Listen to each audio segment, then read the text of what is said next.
The Justice Department Inspector General testified yesterday about the findings of last week's report on the Hillary Clinton email investigation. Michael Horowitz, appeared before the Senate Judiciary Committee alongside FBI Director Christopher Wray.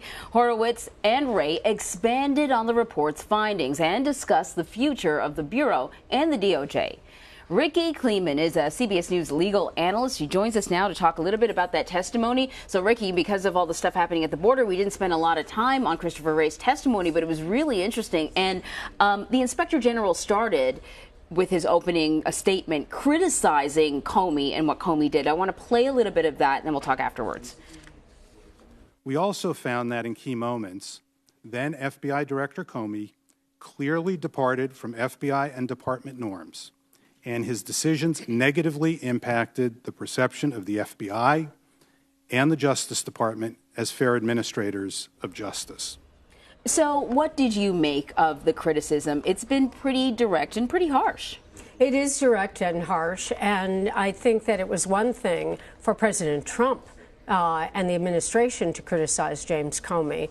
It's quite another thing when you have an Inspector General, one with the integrity of Michael Horowitz, who, joined by Christopher Wray, really talks about him being insubordinate. I mean, that's a rather strong word.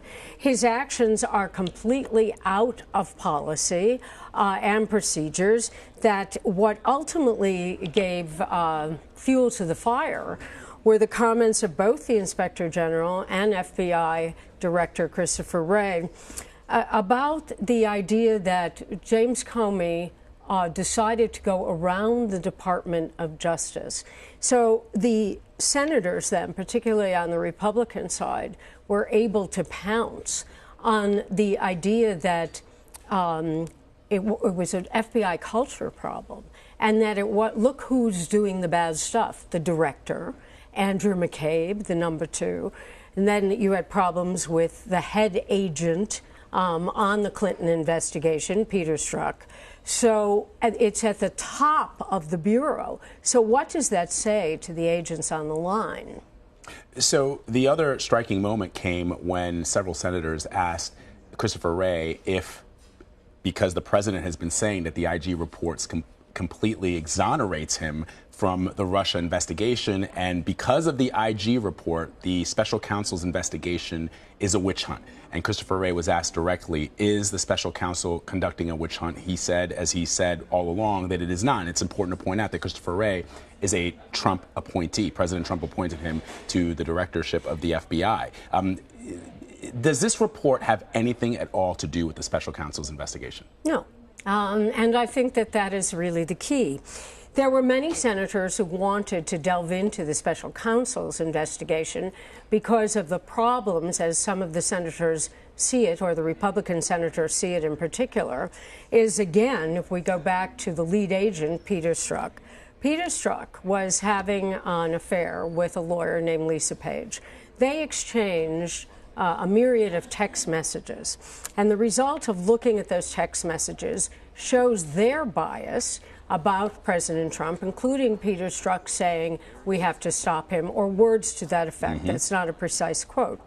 And those things in and of themselves, that Peter Strzok was the lead agent on the Clinton email investigation, and then he becomes the lead agent in the Russia collusion investigation. So in that crossover was their bias, and that's really what the Republicans were looking at, and it's problematic. He's gone, though. He is gone from the special counsel's investigation. Oh, he was gone really fast as soon as Mueller was appointed. You have to remember, this Russia collusion investigation started back in 2016, before now President Trump was then, when he was a candidate among many candidates. But ultimately, Robert Mueller does not come into May of 17 because James Comey is heading up the investigation into Russia collusion.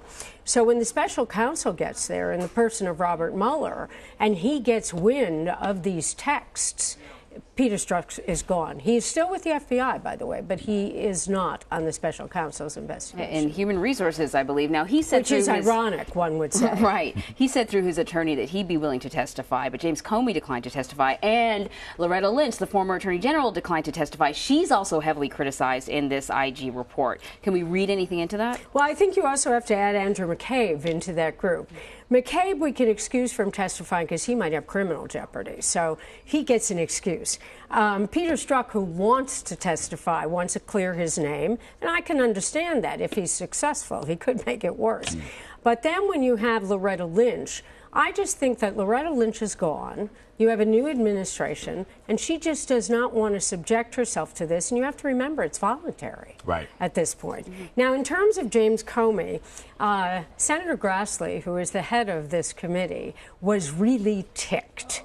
He was mad because he said they had asked James Comey to testify, and that Comey said he was going to be away, and then Grassley found out through his tweets that perhaps he wasn't away, or at least not out of the country.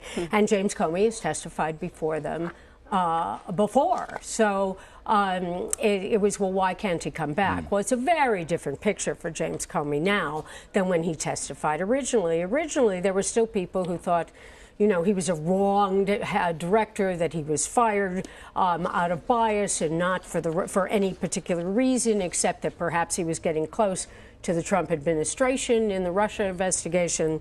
And now he's really the person who is criticized in a 500-page report, and he's criticized without reservation. Right, indeed. Ricky Kleeman, always great to have you. Thank you so much, as always. We love your analysis.